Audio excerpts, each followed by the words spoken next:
Dwerve's mix of tower defense and action game design is a really great combination that I was hoping to see develop further, but unfortunately for this game, I don't think it goes quite far enough.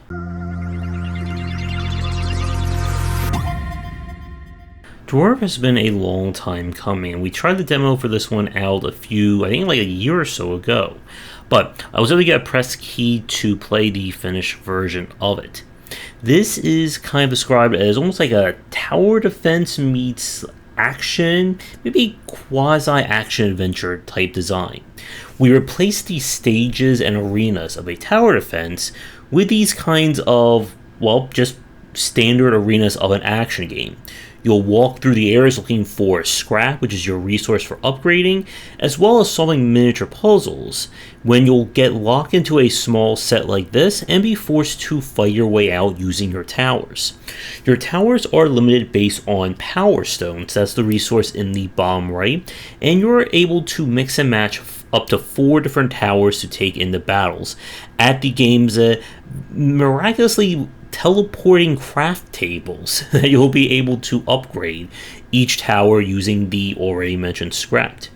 Now, if you've played any tower defense game in the past 20 years, the different tower types should be very familiar to you, from long-range mortars to slowing tar, your standard arrows, flamethrowers, shock towers, again, anything and everything that you've probably come to know and recognize from the space.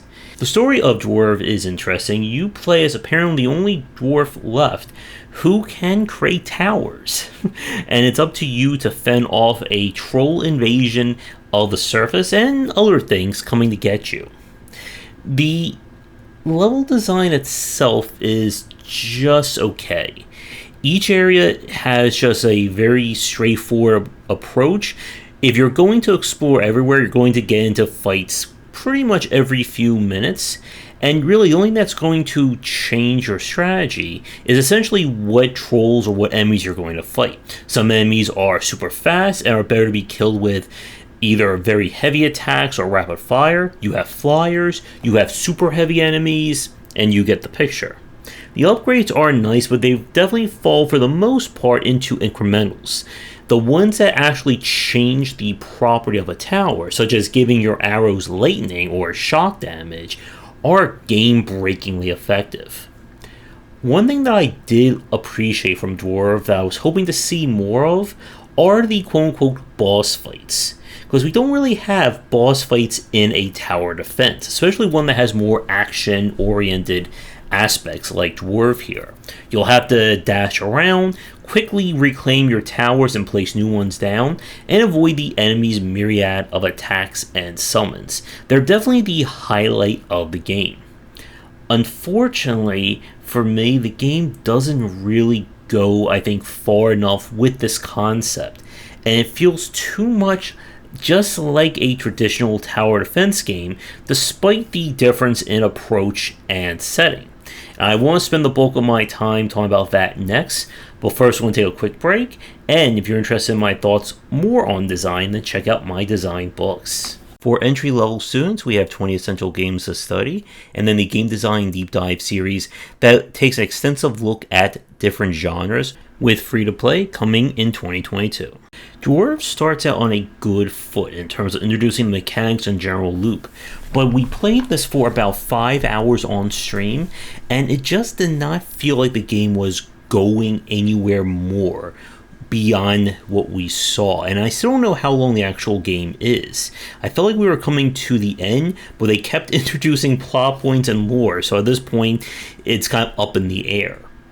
My issues with the game is that the general structure just does not really go anywhere else. They do introduce a few light stealth sections, but for the most part, you are basically doing the same thing room by room or arena by arena, stage by stage.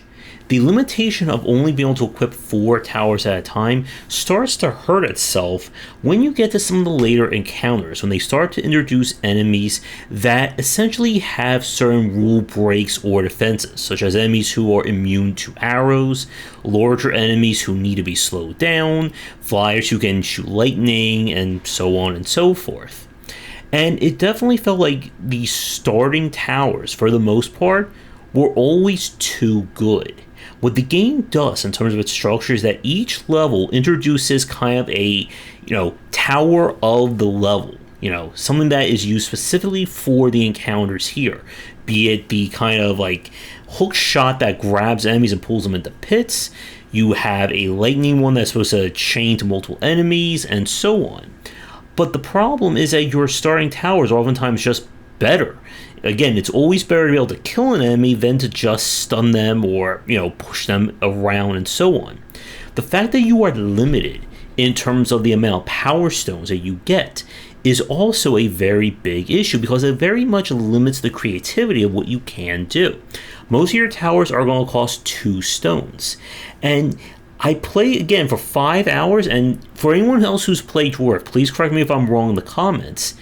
I did not find any other power stones. It wasn't until like the last hour of our play that I got, I think, 1 more stone.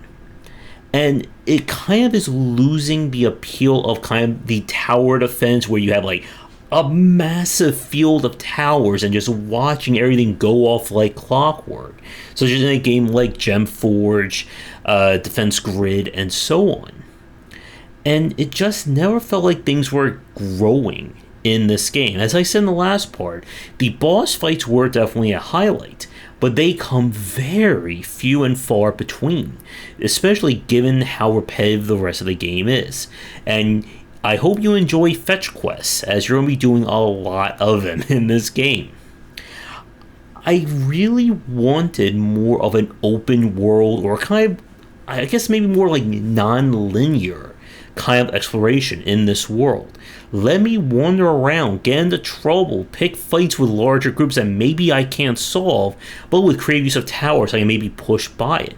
There is certainly potential for kind of an open world meets tower defense game that I just don't think Dwerve is aiming for, or maybe was designed around. If you're looking for a brand new tower defense game, Dwerve could certainly fit the bill, but if you're hoping to see more variety in terms of the genre, I don't think this is going to be the game for you, unfortunately. So with that, we're going to wrap up this review here. Again, I'd like to thank developers for giving me a press key. Let me take a look at your game in the future. Please get in touch. Check out our Discord and Patreon. Do all the liking, subscribing, and commenting. And come back for daily discussions on game design here and on game wisdom, where some of the art and science of games.